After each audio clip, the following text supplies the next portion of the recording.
Good morning on this beautiful winter morning. My name is Lee Pearson, and I'm your worship associate this morning. If you're joining us for the first time, you are especially welcome, as ours is a non-creedal faith that is ever evolving. Please join us after the service for coffee and tea next door in the parish hall, the building to your right. We are a bustling congregation, so please, at the end of the service, be sure to peruse the order of service to see all the things that are going on and anything that may pique your interest. It is no small thing that we have gathered here this morning. So, let us give ourselves to it. I welcome one and all to our church and to our worship service. It is good to be together.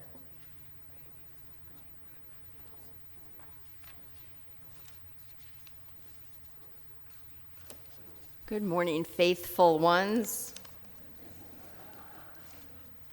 Between holiday weekends and colds and snow and ice, you are the faithful ones. It is good to be together. Our call to worship this morning are the words of Charles Sumner.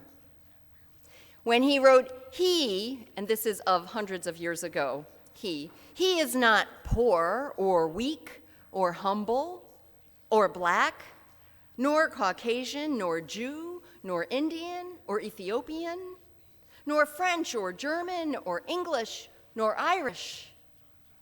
He is a man. She is a woman, the equal of all their fellows. You are faithfully called to worship.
At this time, I'd like to invite forward Margot Casey and Joe Vecchione, who will light our chalice and candles of peace.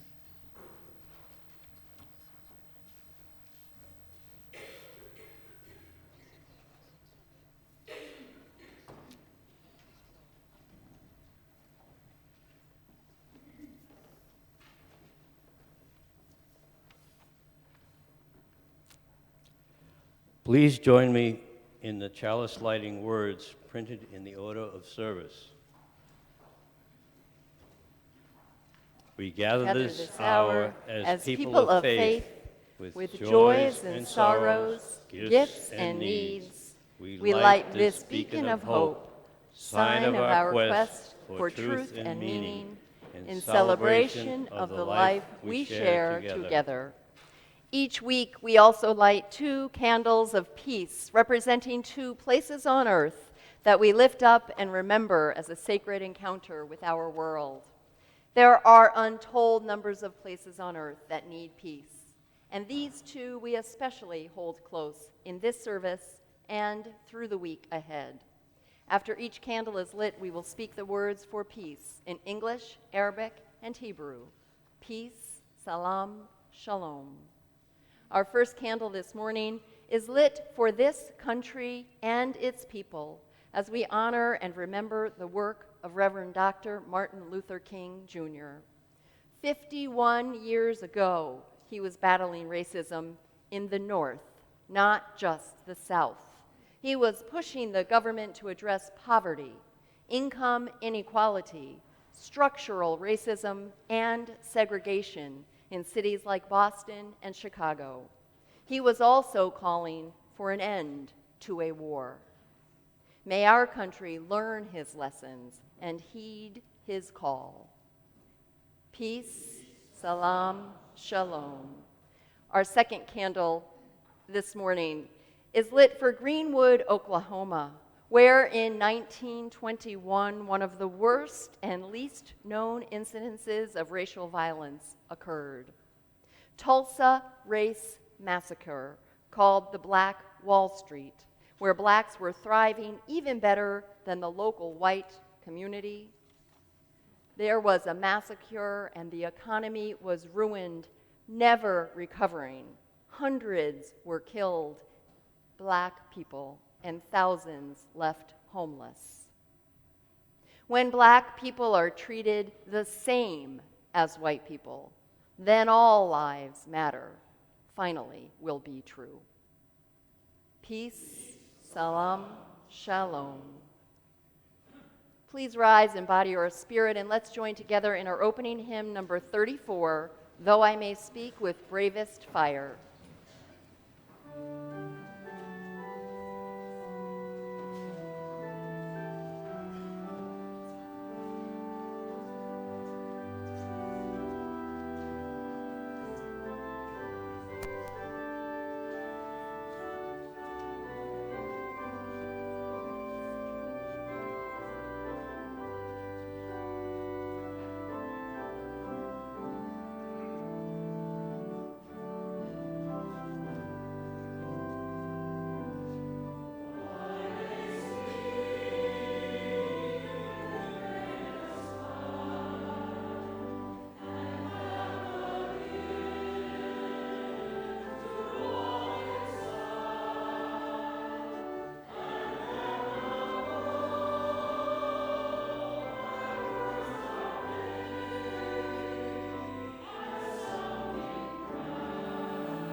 Let us join together our voices in our affirmation of faith. The words are printed in your order of service.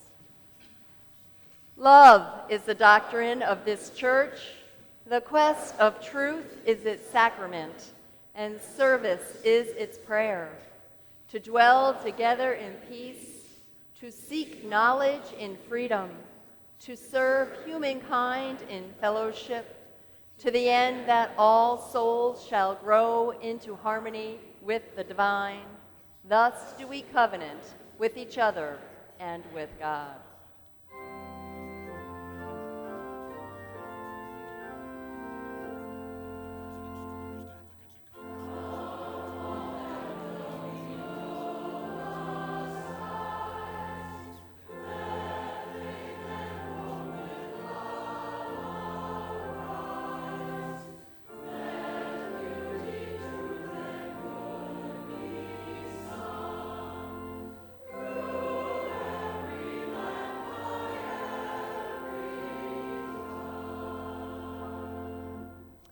Please be seated. At this time, I would like to invite forward all of our children and youth who are here today to come forward for our time for all ages.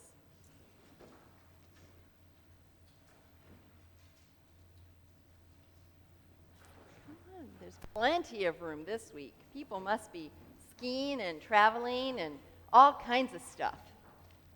And it's the best spot in the house because this sun is amazing. It is so good. Good morning, good morning, good morning. Hi, everyone. So this morning, Bruce DeVoe is going to be helping us. Wait a minute. Where is Bruce? I'm up here, Reverend Rebecca. Oh, gosh. Can I come down now? Oh, right. Bruce has been conducting an experiment. All right, come on down, Bruce. You see, there was a time long ago, but this is a true story, during the time of slavery, when churches all over the country only allowed people of color to attend if they sat far up in the balcony, away from the other folks. In fact, it is written in the history of our church that there was a time when this was true. And the same was true for unmarried women and the poor who could not pay their taxes. So, Bruce, what did you learn from your experiment?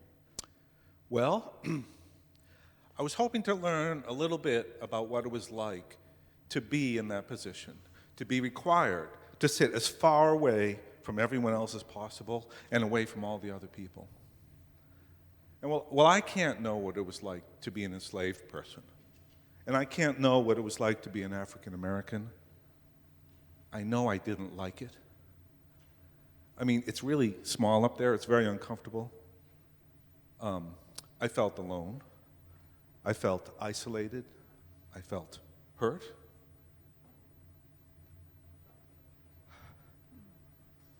And I felt less than.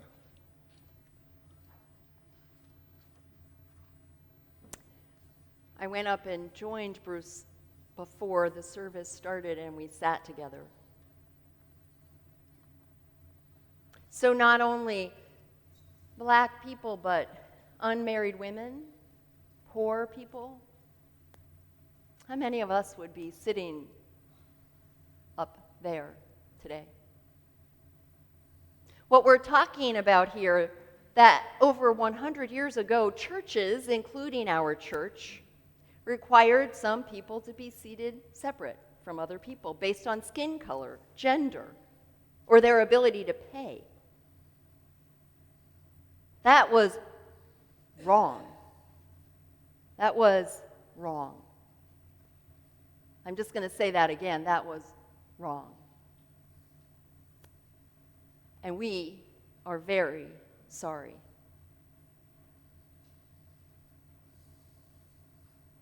And I hope we'll come together and consider ways that we can make amends. I will say that being up there helped me imagine what it was like. I wanted to imagine what it was like to be required to be that far away. And it made me wonder about such people's lives.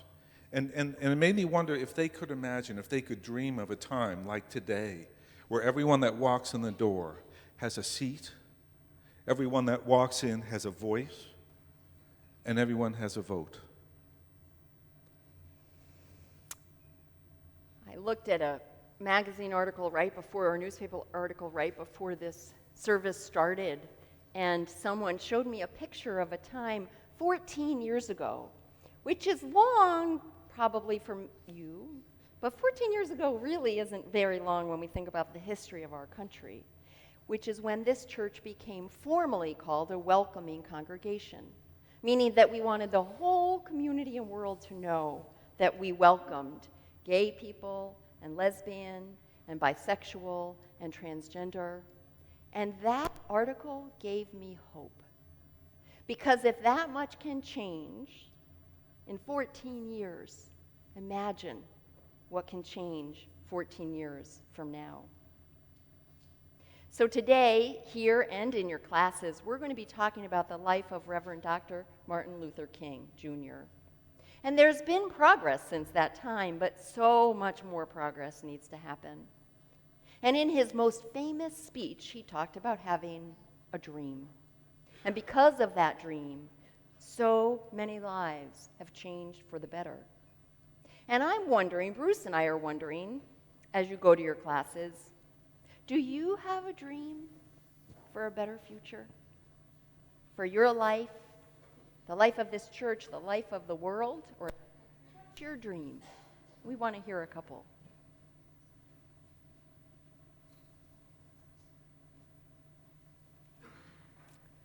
Does anybody here want to be brave and share a dream before they go?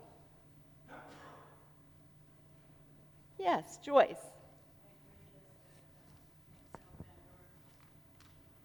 My dream is that next November we'll elect a new president who will start bringing the country back together instead of so divided as it is right now.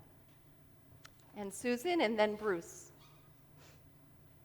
My dream is next year and moving forward, we won't need a transgender vigil. I have a dream too. Oh, one. My dream is that in the next 20 years, we will provide a solid education for all our children without the tremendous expense that it takes to send our children through college, and the same for health care. And my dream is that we continue to find ways to welcome people of all color, so that, Reverend Rebecca, you can look out, in your tenure here, you can look out and see a sea of diversity, and that we're all here learning together and growing together in ways that we can't even imagine. That's my dream. Thank you. And I know there were other hands. I'm sorry, yes, Claire. We have one here. My dream is that all children have a home and that have a family and aren't homeless. That's an important dream.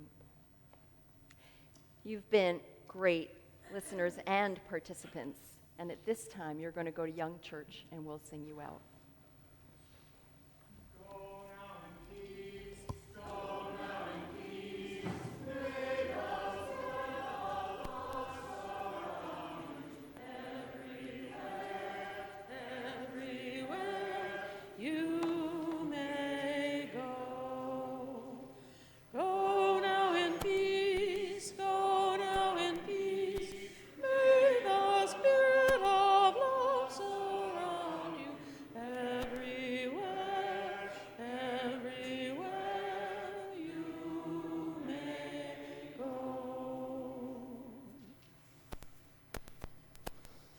The January collection for Cause is the community service of Newburyport.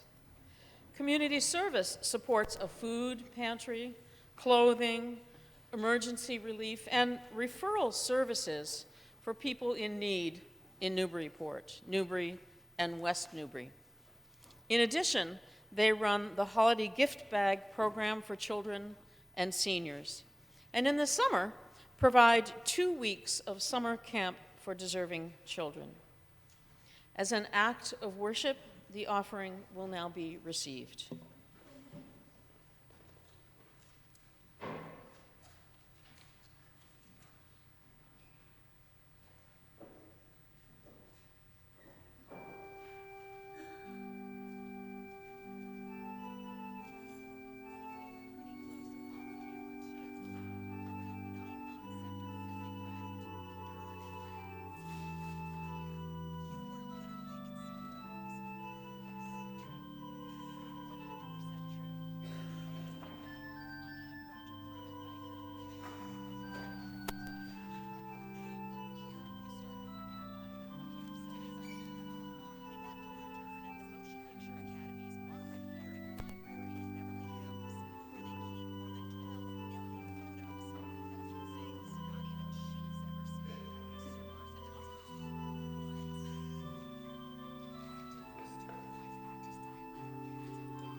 Now is the time in our service where we pause to remember the joys and the sorrows within this congregation and to spend a few moments in meditation, prayer, and contemplation.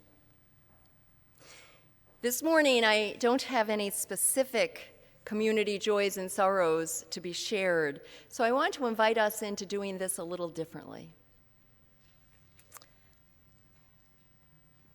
I'll walk us through this together, and it'll be a silent reflection. At this time,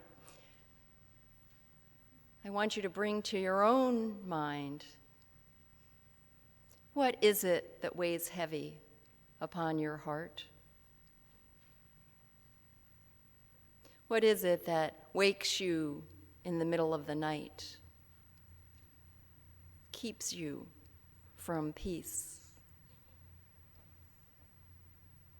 What makes you lonely, afraid, overwhelmed?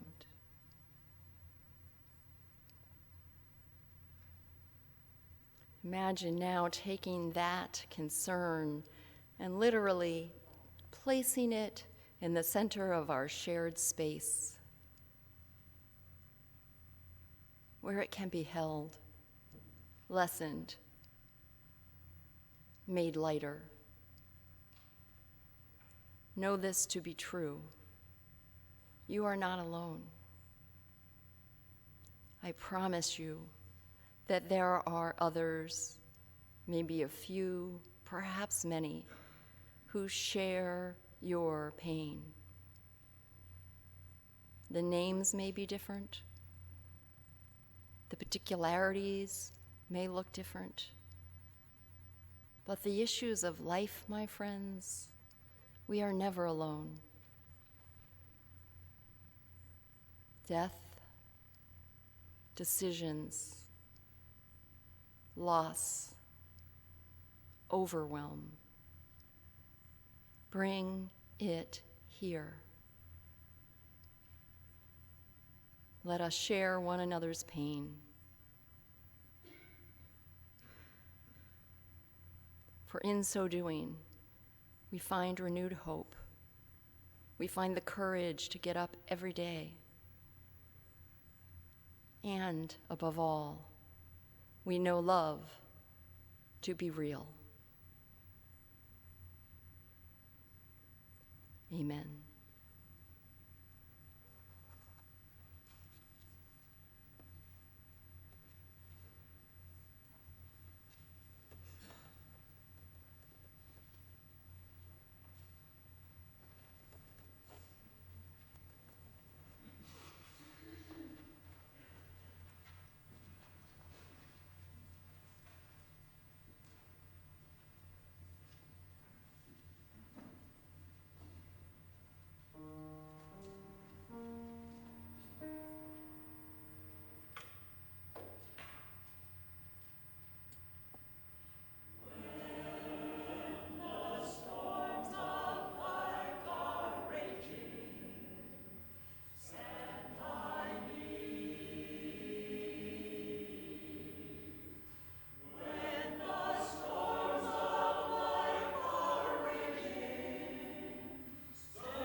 This is a reading by Langston Hughes. I want to give you a little bit of context for it. It's something he wrote for an English class when he was a student.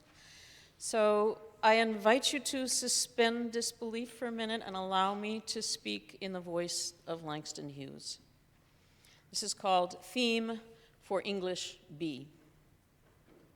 The instructor said, "Go home and write a page tonight, and let that page come out of you. Then it will be true." I wonder if it's that simple. I am 22, colored, born in Winston-Salem. I went to school there, then Durham, then here to this college on the hill above Harlem. I am the only colored student in my class. The steps from the hill lead down into Harlem, through a park. Then I cross St. Nicholas, 8th Avenue, 7th, and I come to the Y, the Harlem branch Y, where I take the elevator up to my room and sit down and write this page. It's not easy to know what is true for you or me at 22, my age, but I guess I'm what I feel and see and hear. Harlem, I hear you, hear me. We too, you, me, talk on this page. I hear New York, too. Me? Who? Well, I like to eat, sleep, drink, and be in love. I like to work, read, learn, and understand life. I like a pipe for a Christmas present, or records, Bessie, Bop, or Bach. I guess being colored doesn't make me not like the same things other folks like who are other races. So, will my page be colored that I write? Being me, it will not be white. But it will be a part of you, instructor. You are white, yet a part of me as I am a part of you. That's American. Sometimes, perhaps, you don't want to be a part of me, nor do I often want to be a part of you. But we are. That's true.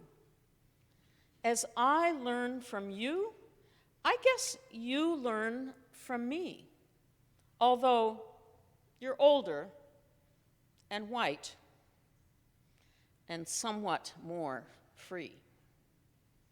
This is my page for English B.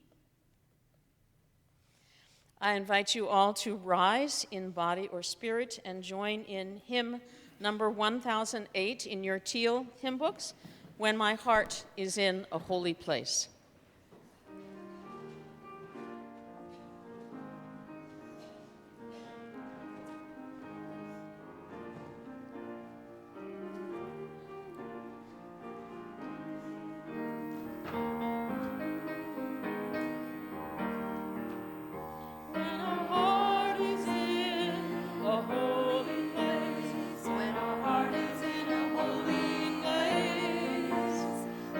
Blessed with all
Please be seated.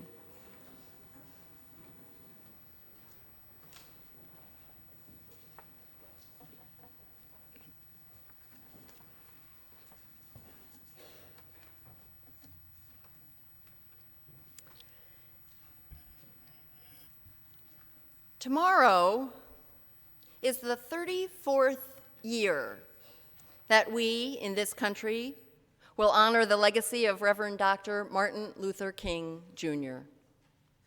The idea of commemorating Dr. King's legacy began in 1968, 4 days after his assassination. It took 18 years for it to become law. And there were periods of lesser and greater attention paid to it over that time. I've preached my fair share of sermons on this day, this Sunday before Martin Luther King's Day, focusing on everything from his most famous speech to his more obscure sermons and his personal life and theology, wanting to honor him and bring his life alive. And I know every year that I fall very short. So this year, I want to lift up the concept of interconnection. And you're actually not going to hear a whole lot about Dr. King. I hope he would be happy. He's very connected to what we'll be hearing about today, but it is not putting him up on the pedestal as the one, something we can't live up to. Interconnection, specifically through the lenses of school desegregation, an issue that was deeply important to Dr. King. I'll do this using true stories of people known and unknown in our country, this state, and this congregation. Again, I believe Dr. King, what I know of him is that he would not want to have been idolized. His goal was to galvanize, connect, and empower people to come together in a common vision of equality for all people. He called us to do our part in making that vision a reality. He spoke at the General Assembly of the Unitarian Universalist Association of Congregations in 1966, the year I was born. And he said this: "Don't sleep through the revolution." That's what he said to our people. Don't sleep through the revolution. He talked about the need for churches to take their place. Stay awake. Do our part. Don't sleep through the revolution. I would say those words are very true today. So let's delve into the story of schools, segregation, desegregation. Let's start right here. So the history books of this congregation identify education to be one of the church's highest priorities in the mid-1700s. The parish hired a Latin teacher to ensure that students had access to this kind of knowledge. And if the student or the child was not a member of this congregation, they could pay, 6 cents or something, and receive the same education. The parish matched the town's funding appropriation for schools. That would be something. And I do want to say, however, that this priority of education came after two other concerns, and I'll quote, "Their highest concern was for the, quote, decaying and languishing state of religion, and for parishioners who were frequenting the local taverns at the expense of Sabbath and maintaining order in their homes." There were wealthy parishioners here who owned enslaved people. And as we learned in our Time for All Ages, slaves, along with others, were segregated and seated in the most remote, quote, most remote and least desirable parts of the gallery. It's also of great note that Judge John Lowell, the only son of the first minister of this congregation, so John Lowell's son, was cause behind a very important phrase that was written into the Massachusetts Constitution, and that is, all men are born free and equal. It is a phrase whose echoes resound throughout the history of our state and our country, as we will hear today. The phrase, all men are born free and equal, indeed led to slavery ultimately being abolished in Massachusetts. There is more to the story, though. It was also distorted into the phrase, equal and separate. This was used to support segregated schools in Boston until 1855, when the state rendered it illegal. You may remember I was in Connecticut at the time working deep in the trenches for marriage equality, and that statement was heard in our state house there over and over again. As I learned about the history of school segregation, all I could remember were those times not so long ago. Civil union, isn't that enough? The story of school desegregation in Boston is layered. Its influence was keenly felt in the 1954 Supreme Court case, Brown versus Board of Education, and this is the link to Dr. King. So what we're going to hear today and reflect upon and bring alive was what actually was some of the most important information used in the 1954 Supreme Court case that made school segregation in our country illegal. However, before I go on, I have to say we know the story doesn't end there, right? As recently as 2011, 1/3 of Black children attended a school in our country that was more than 90% Black, while the average white child attended schools that were 80% white. This issue is a topic of discussion among candidates for the 2020 presidential campaign, and it hasn't been for a long time. But segregation doesn't exist in a vacuum, however. It intersects with poverty, racism, the income gap, climate change. In fact, I would venture to say all issues of justice. The interconnectedness of oppression and its causes is real. And so too is the interconnectedness of justice and those who work for justice. No issue stands alone. No person stands alone, not now, not ever. For good and bad, we stand on the shoulders of our ancestors, as our descendants will stand on ours. You know, it helped me this morning sitting here looking.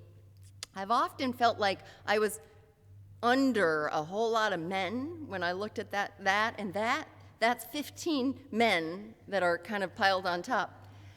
But this morning I thought, what if we turn that around, which is more true, and I'm standing on their shoulders, right? What if, in fact, we can own our histories, good and bad, understand the context within which things happened, make amends, learn, grow on the strengths, and move forward? Not idolizing, not saying it doesn't matter what I do, but being part of the interconnected web. I want to share one quote, and then I'm not going to go off this again because I'll go way long. I heard a quote the other day, and I shared this at the worship planning, that is, that the ocean accepts all rivers. One of the things I find that we do, not just in this congregation, but people who want to get involved and do something, is we say, but what, but which issue is more important, and what do I do, and does it matter? I will forever hold that in my heart. The ocean accepts all rivers. It's all interconnected. So again, this tendency to idolize individuals as heroes or villains is not only a distortion of the truth, it's fraught with danger. Namely, that we assume that we, as private citizens, average people, don't have the power to influence change. We look at people like Dr. King and we think, or I know I can fall into thinking, not me, not me. Change, good and bad, does not come about due solely to one person or one episode. It is a result of the never-ending interconnected web of life, ordinary people's actions, and the outcomes of those. So the struggle for integration in Boston's schools has a particularly important window of time, which is what we're going to talk about, between the years 1847 and 1855. And it began with a case in 1847 brought by Benjamin Roberts on behalf of his 4-year-old daughter, Sarah. This was the first case for school desegregation in the history of our country. At the time, and imagine this, remember this, see this, Beacon Hill in Boston was one of the largest communities of free blacks in America. In an area of 10 blocks by 10 blocks, there were 2 worlds that existed. The wealthy elites on one side of the hill and 3,000 blacks on the northern side to get to that school. 5 schools with white children. So he took her to the closest one and was denied entry. But for some unknown reason, when he went to the second closest school, Otis School, she was accepted. I want to believe that we had a revolutionary who was running that school. Why not believe those things? We don't know. She went for 2 weeks to the school until she was forcibly removed by a police officer at 4 years old. Her father obtained the services of 2 attorneys, Robert Morris and Charles Sumner. Morris had recently passed the bar, and because of the Roberts case, he became the first in a long history of black attorneys working for social change by taking on civil rights cases. Sumner, the other of what is called the unlikely duo, was a white abolitionist who grew up on Beacon Hill, well regarded by the black community. In fact, Frederick Douglass said this about him, and I quote, "None have uttered the feelings of the black man so well." Before we talk about the case and all that came after that, I just want to share for a moment a little bit about Sarah herself, this 4-year-old child. She came from a lineage, everything is interconnected, a lineage of resistors. Her grandfather, whose name was James Easter, was a veteran, a black veteran of the Revolutionary War. He didn't like the practice of having to sit in the uppermost gallery in church. And so as an act of resistance, he bought a pew for his family in the white section of the Baptist church in Stoughton Corner, Massachusetts, even though the family was told not to sit there. One Sunday, after not too many, the family came to church. This is Sarah's grandfather, her mother's father. The family came to church and discovered their pew had been ripped out. And from there on, they sat in the aisle. So we don't know if Sarah was actually in the courtroom when Morris and Sumner made their case the first time. What they did is they took this 1845 statute that offered monetary compensation for any child excluded from school at all, and they used that as their case, suing the city of Boston for $600. It's a fascinating story, but let's just say they lost when a decision was issued 6 months later that reinforced school segregation. Reverend Stephen Kendrick, minister of First and Second Unitarian Church in Boston, and his son Paul are authors of the book Sarah's Long Walk. And they describe school segregation as, quote, one of the most powerful impulses of American life. It certainly was a complicated issue during the early and mid-1800s. Think about this. Slavery had been illegal in Massachusetts for almost half a century at this point. But school segregation was not an anomaly.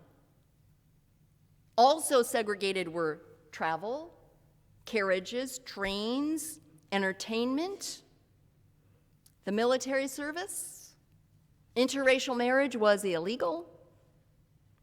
And support for school segregation was not just among racists.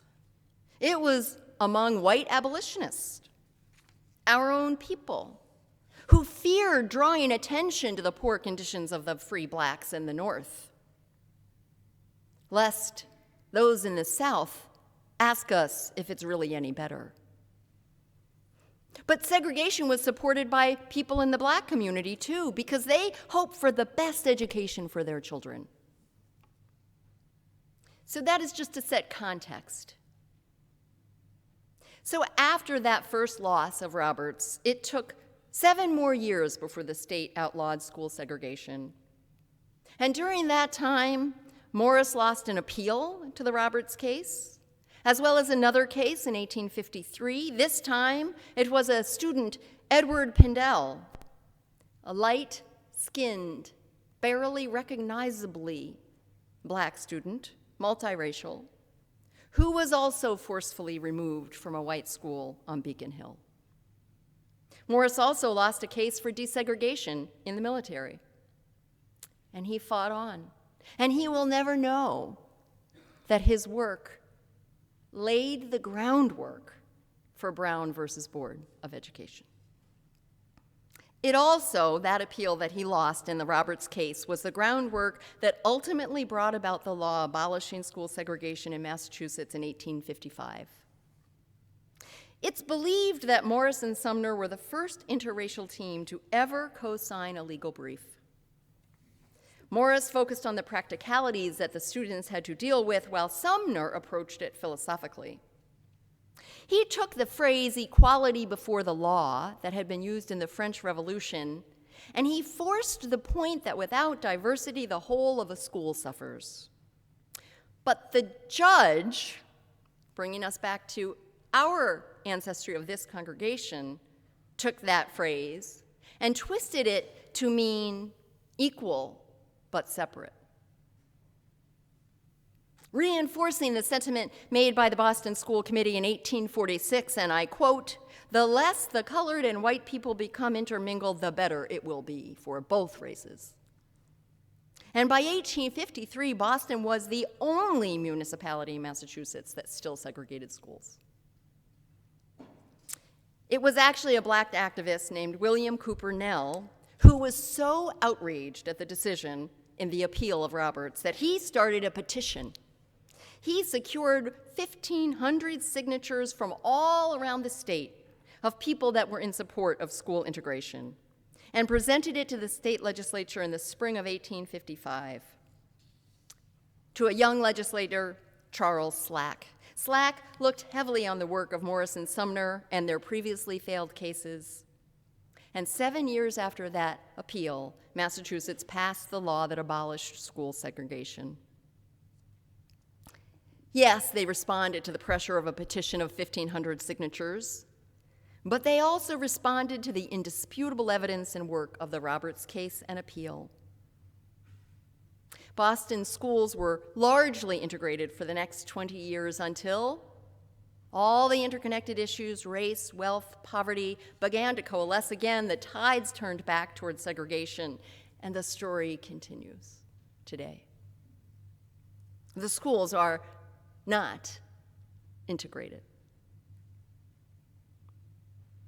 Nearly 100 years after Roberts, Brown versus Board of Education brought the issue of school desegregation to the Supreme Court. And key to its success was a 4-year-old girl who lived on Beacon Hill in Boston, Sarah Roberts. Thurgood Marshall wouldn't take credit for winning Brown Verse Board. He said, change came, quote, and I quote him, the courage of forgotten people who never gave up their fight against the relics of slavery. Martin Luther King received his doctorate from Boston University in 1955, around the same time as Brown versus Board of Education. And he described that case and its decision, and I'll quote him, as one of the most momentous decisions ever rendered in the history of this nation. But he reminded his listeners that its promise would not be fulfilled until all forms of segregation are erased from society. It took me years and years to understand that racism, segregation, oppression, being separate, living only with those like us, hurts us more, certainly differently, but equally to those we want to be separate from. May we choose to be a part of the interconnected web of people who work for justice. May we honor and remember those upon whose shoulders we stand. And may we dedicate our work to generations still to come. Amen. Let's rise in body or spirit and sing hymn number 148, Let Freedom Span Both East and West.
Please join in our unison benediction. The words are printed in your order of service.